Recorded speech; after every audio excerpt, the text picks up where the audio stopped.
Welcome बच्चों, इस session में हम सभी देखेंगे कि एनसीईआरटी के questions wind, storm and cyclone chapter के। ठीक है, ओके, वेलकम। तो स्टूडेंट्स, फर्स्ट है एक्सरसाइज के क्वेश्चंस। फर्स्ट है फिल इन ब्लैंक्स।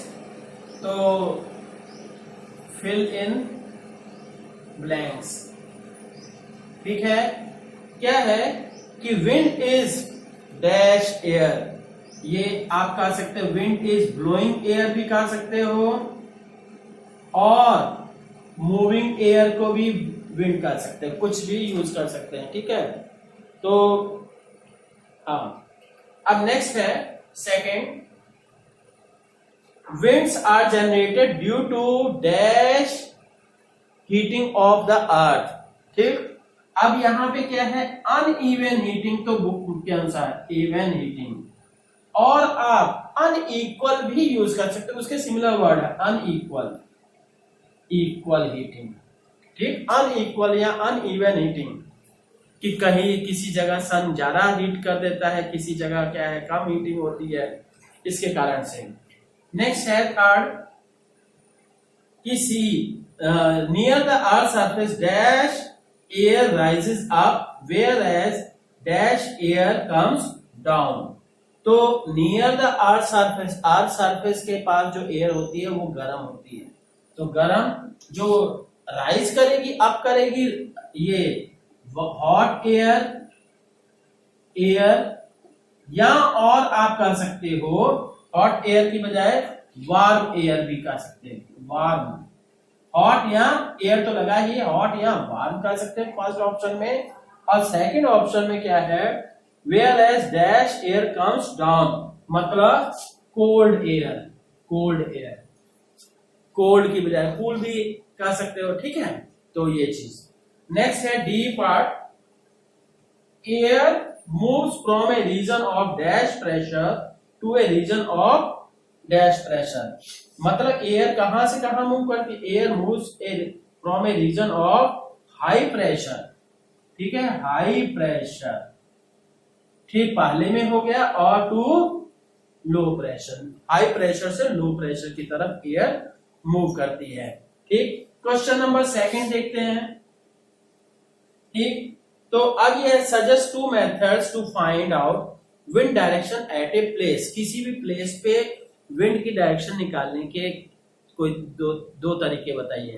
पहला तो आप सभी को क्या है कि जो वेदर में देखते हो, वेदर रिपोर्ट में एक मुर्गा रहता है कॉक, ठीक, उसकी टेल और जिस डायरेक्शन में उसकी चोंच रहेगी, that will be the direction of air या wind at that place at that time. तो इसी तरह से एक ये भी होता है, और दूसरा क्या होता है, विंड वेन। तो आप सभी क्या है गूगल में सर्च करके देखिएगा। ठीक, तो ये विंड वेन, ये इस तरह से गोला टाइप का रहता है। ठीक है, मौसम विभाग का, तो ये जिस तरफ घूमेगा उसी तरफ क्या है विंड की डायरेक्शन होगी। ठीक, या तो ये या तो दूसरा, दिस इज कॉल्ड विंड, ये वेन। ठीक, तो क्या हो गया, first by with the help of हाँ, इसको आंसर ऐसे लिखना चाहिए, ऐसे हाँ, direction of wind can be calculated, can be determined bye, कैसे डिटरमिन की जाती है, बस फर्स्ट हाँ, with help of wind vane और वेदर क्लॉक, विंड वेन या वेदर क्लॉक हो गया। और दूसरा क्या है, बिल्कुल देहाती तरीका है, सॉइल पाउडर लीजिए, मतलब पूरा, मतलब पाउडर की तरह से मिट्टी रहे, तब उठाइए उसको, यहां मुट्ठी में भरे और धीरे धीरे गिरा दिए, then you will observe that कि ये क्या है, this is the direction of wind. ठीक है, तो जिस डायरेक्शन में वो गिरेगा वही डायरेक्शन होगी। ठीक, हाँ, take soil powder POWDER in hand and drop करना है स्लोली फ्रॉम सम हाइट, थोड़ी सी हाइट से आपको धीरे धीरे गिराना है, ठीक। हाँ, the direction of its movement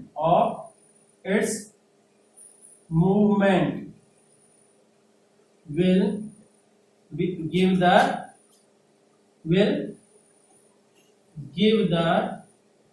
direction of wind, ठीक है। तो हो गया। तो डायरेक्शन, इसीलिए बच्चों हो सकता है नीचे दिखाई ना दे रहा हो, इसीलिए मैं बोल बोल के लिखता हूं कि हाँ आपको आसानी रहे, ठीक है। अब क्या है next question number 3, state 2 experiences that made you think that air exerts pressure other than those given in the text। मतलब ऐसे एग्जांपल बताने हैं जिसमें आपको एक्सपीरियंस हो कि एयर प्रेशर देती है। जैसे फर्स्ट क्या है, हाँ, एयर गिव्स की एयर exerts pressure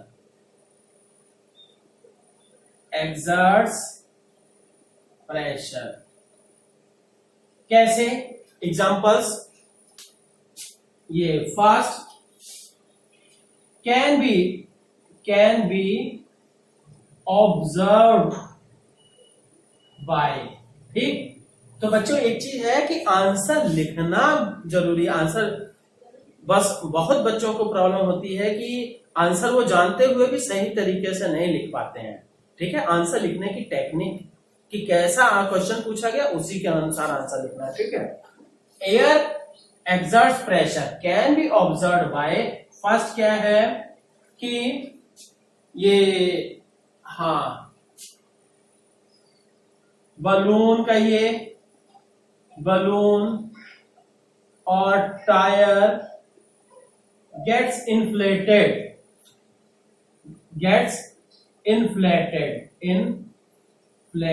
मतलब फूल जाते हैं, ठीक। ऑन फिलिंग एयर, उसमें हवा भरने पे। दूसरी चीज आप कह सकते हो कि इलेक्ट्रिक पोल्स और trees fall down during the storm, मतलब इतना ज्यादा, और बोर्ड या बोर्डिंग्स भी मतलब आंधी में स्टॉर्म के थ्रू ड्यूरिंग गिर जाते हैं। ये trees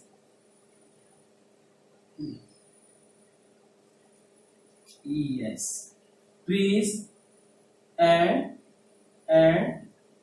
electric poles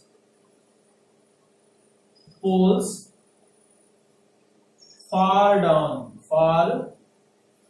down during ये storm। मतलब ये दोनों ये ही एग्जांपल है कि एयर बहुत प्रेशर एक्सर्ट करती है, ठीक। Next question number 4, you want to buy a house, would you like to buy a house having windows but no ventilators, explain your answer, ठीक है। बच्चों ये वेंटिलेटर का क्या यूज होता है, रूम जैसे जो भी गर्मी होती है, गर्म हवा ऊपर उठती है, ऊपर उठ के छत के पास आती है, और छत के पास ही वेंटिलेटर्स भी रहते हैं या छत से थोड़ा सा नीचे ही, तो उससे क्या है, गर्म वेंटिलेटर्स अगर हम खोल देंगे तो उसकी हवा, गर्म हवा निकल जाएगी बाहर और कमरा हमारा ठंडा हो जाएगा। पर क्या है, अगर वेंटिलेटर्स ना रहे तो हमारे कमरे गर्म हो जाएंगे, ठीक है, बड़ी गर्मी फील होगी। तो इसलिए क्या है, हम अवॉइड करेंगे ऐसे घरों को जिसमें कि वेंटिलेटर्स ना हो। पर बच्चों आजकल क्या है, फैन है, पहले पुराने समय में वेंटिलेटर्स और घरें छतें काफी ऊंची रहती थी, पर क्या आजकल के समय में देखिएगा कि बिल्डिंग ये एसी है, कूलर है, फैन है, इसके आगे ये सब वेंटिलेटर्स का मैटर ही इग्नोर कर दिया जाता है। ठीक है, आज प्रैक्टिकल बात मैं बता रहा हूं, पर क्या है ये क्वेश्चन के अनुसार क्या है कि हम ऐसे घर को कि पहली बात ventilators helps to escape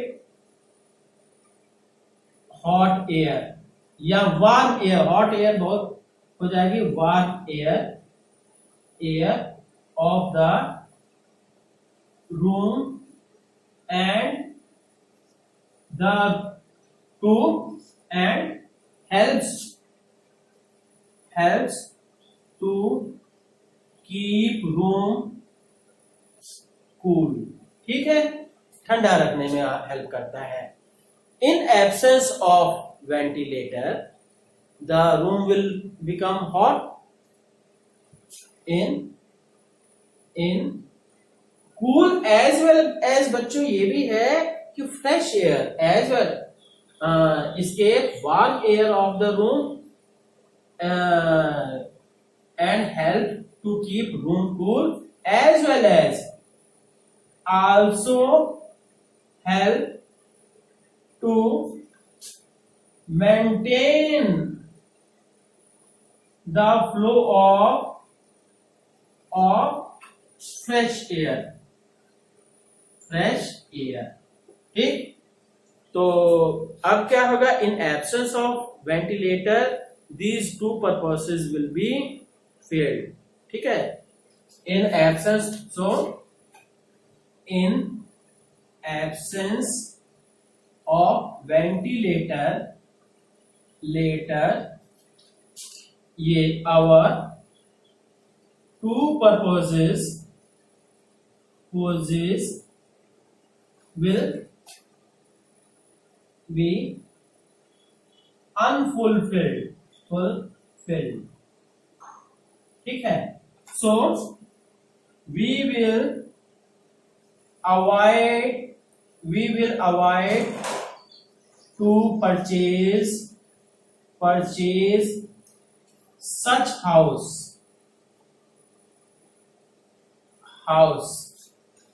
we will avoid to purchase such house without ventilator। ठीक है, तो बच्चों अब इसमें मैं एक बात कहूं जो पर्सनल एक्सपीरियंस रहेगा, क्योंकि आप घर खरीद रहे हो। ठीक है, और अगर डील अच्छी लगती है तो घर खरीद लेना चाहिए, क्योंकि खरीदने के बाद तो आप उसमें तोड़-फोड़ कर सकते हो। ठीक है, हाँ ये है, रेंट पे ऐसा घर नहीं लेना चाहिए जिसमें कि वेंटिलेटर्स या विंडोज वगैरह ना हो, प्रॉपर वेंटिलेशन ना हो। ठीक है, तो ये ध्यान दीजिएगा। देखते हैं question number 5, explain why holes are made in hanging banners and hoardings. बच्चों आप सभी ध्यान से देखिएगा, कभी आते जाते बड़े बड़े जो बैनर्स लगे रहते हैं सिटी में, तो उनके बीच में क्या होल रहते हैं, कटा रहेगा। क्यों रहता है? तो ऐसा इसलिए कि एयर एक्सर्ट्स प्रेशर। ठीक, एयर एक्सर्ट्स प्रेशर। ठीक, सो एंड हाँ, सो टू प्रोटेक्ट ये बैनर्स और होर्डिंग्स फ्रॉम एयर प्रेशर। ठीक, ये क्या है, होल्स आर मेड। ठीक, जिससे क्या होगा कि देखिए सबसे पहली बात कि अगर बैनर है इतना बड़ा, बहुत बड़े बड़े बैनर होते हैं ना, तो उस पे क्या है, एयर का प्रेशर लगेगा, एक हल्की सी आंधी आएगी तुरंत गिर जाएगा। अब किसके ऊपर गिरा, सड़क के किनारे है तो आने जाने वाले के लिए एक्सीडेंट की प्रॉब्लम। पर क्या है कि उसमें अगर होल हम कर देते हैं तो उससे क्या है, एयर पास होती रहेगी तो प्रेशर नहीं बनेगा और वो उसके कारण से वो बचा रहेगा आंधी तूफान में भी। ठीक है, तो इसलिए कहेंगे so to it protect banners और सो टू होना चाहिए, टू प्रोटेक्ट इट, हाँ, सो टू प्रोटेक्ट बैनर्स और hoardings from air pressure holes are made. ठीक, तो ये हो गया। हाँ, नेक्स्ट है क्वेश्चन नंबर 6 कि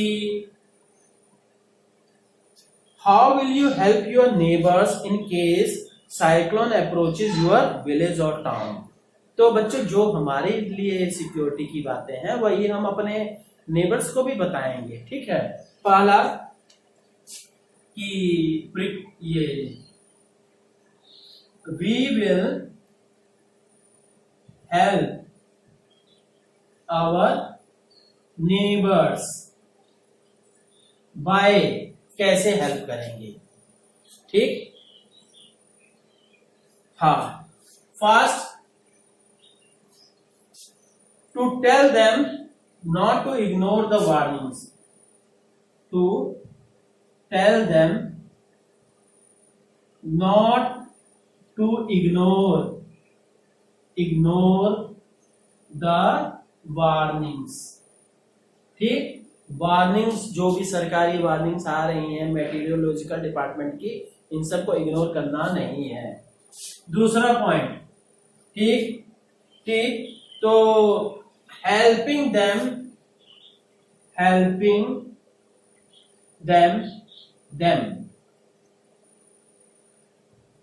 to shift at safe place पे शिफ्ट होने में उनकी हेल्प करेंगे। ठीक है, और नेक्स्ट क्या है, हाँ, नेक्स्ट क्या, ये एडवाइस दी जाएगी कि ऐसी रोड्स वगैरह पे ना जाएं कि जहां पे स्टैंडिंग वाटर हो, या दूसरा क्या है, टू एडवाइस देम।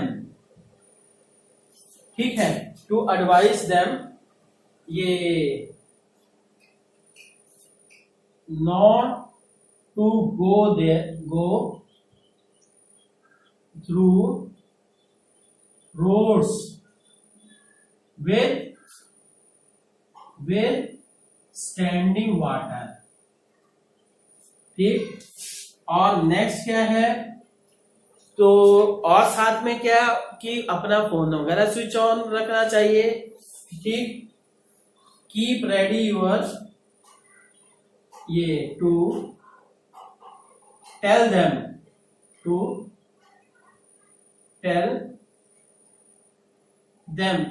उनको कहिए, चाहे सजेस्ट कीजिए, है ना, them to keep the phone ready and with emergency numbers मतलब क्या, पुलिस का, फायर ब्रिगेड का, ये सब चीजों का जो मतलब रेस्क्यू में हेल्प करती हैं। ठीक, और गवर्नमेंट भी जारी करती है। और इसके अलावा to tell them to keep ये drinking water and food materials, to tell them to keep drinking water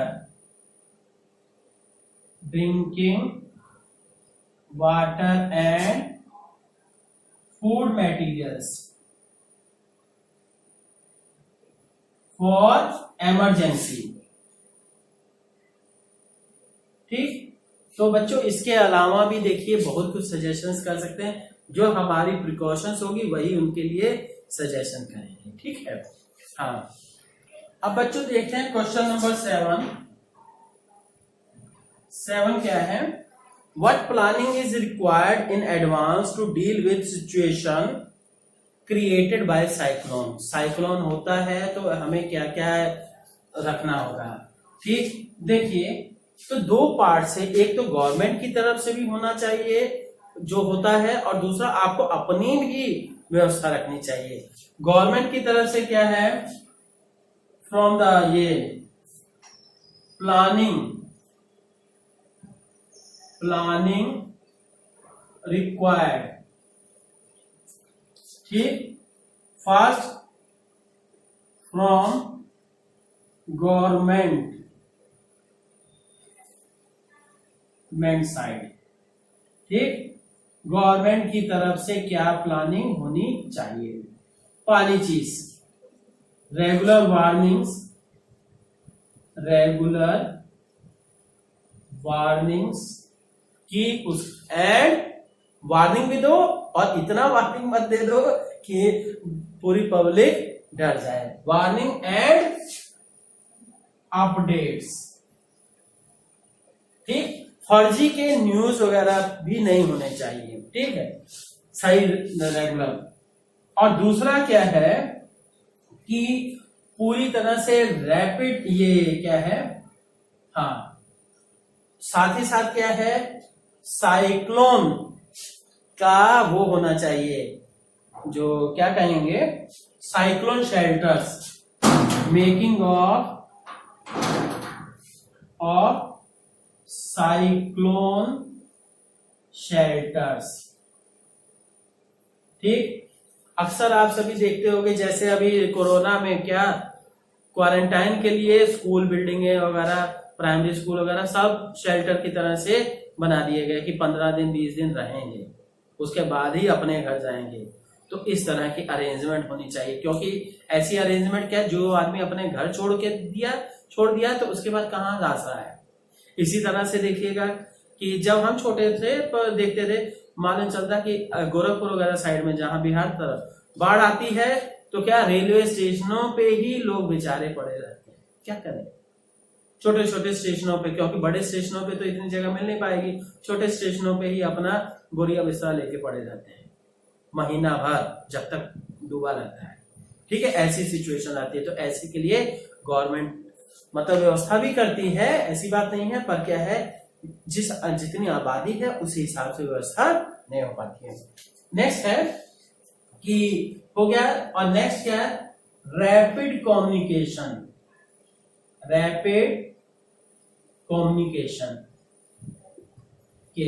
मतलब कहीं भी कोई भी प्रॉब्लम आई तो उसका तुरंत कम्युनिकेशन हो जाना चाहिए, और ताकि उसकी हेल्प के लिए पहुंच सके।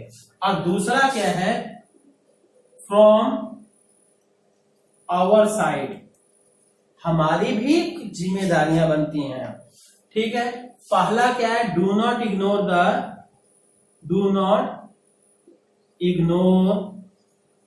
द वार्निंग्स को इग्नोर नहीं करना है। दूसरी बात कि keep the emergency numbers ready, keep the emergency numbers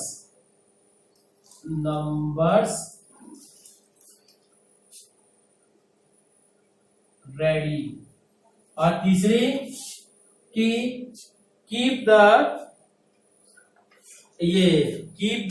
drinking water, food items safely, keep the drinking water and food items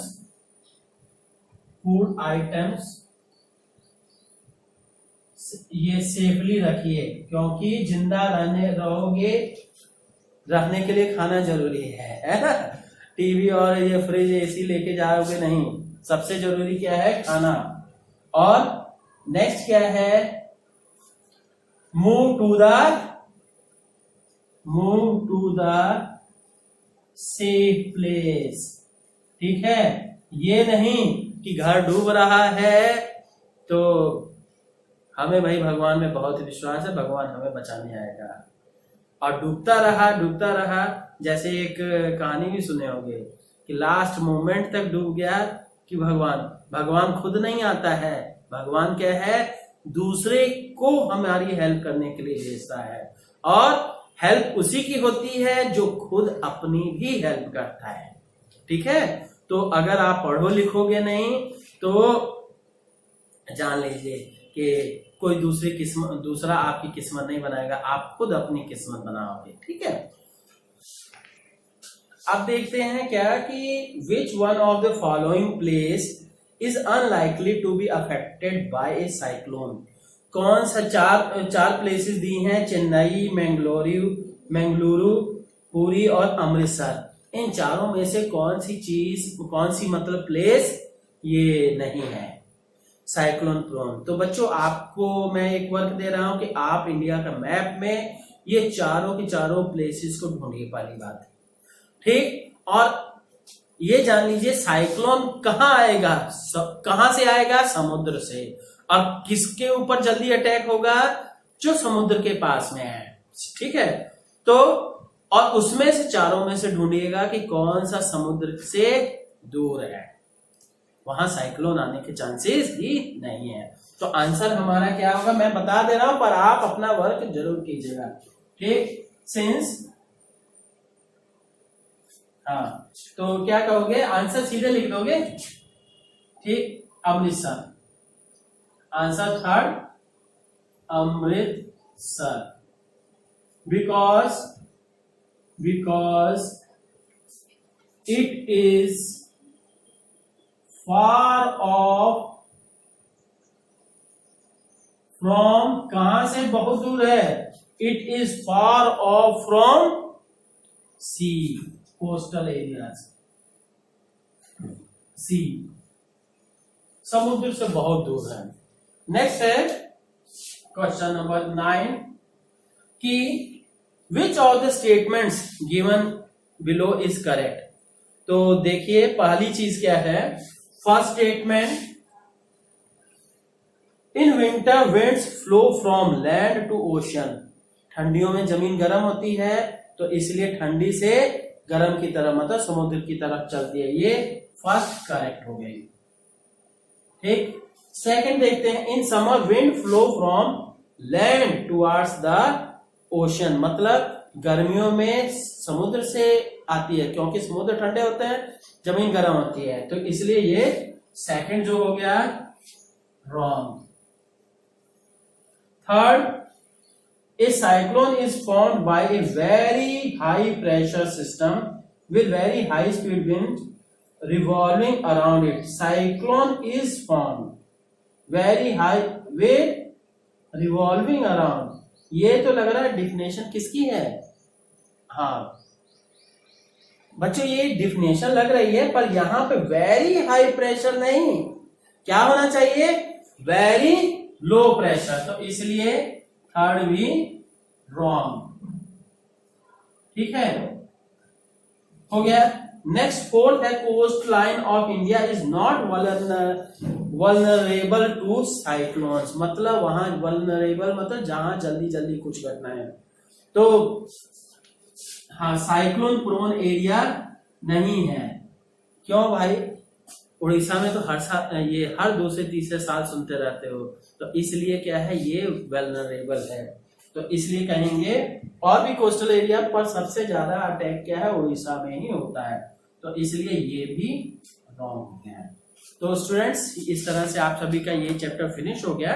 ठीक है, तो आप सभी बढ़िया से मेहनत कीजिए, पढ़िए लिखिए और सुंदर सुंदर नोट्स लिखिएगा। ठीक है, कॉपी में सुंदर हैंड राइटिंग में होना चाहिए। Okay, thank you.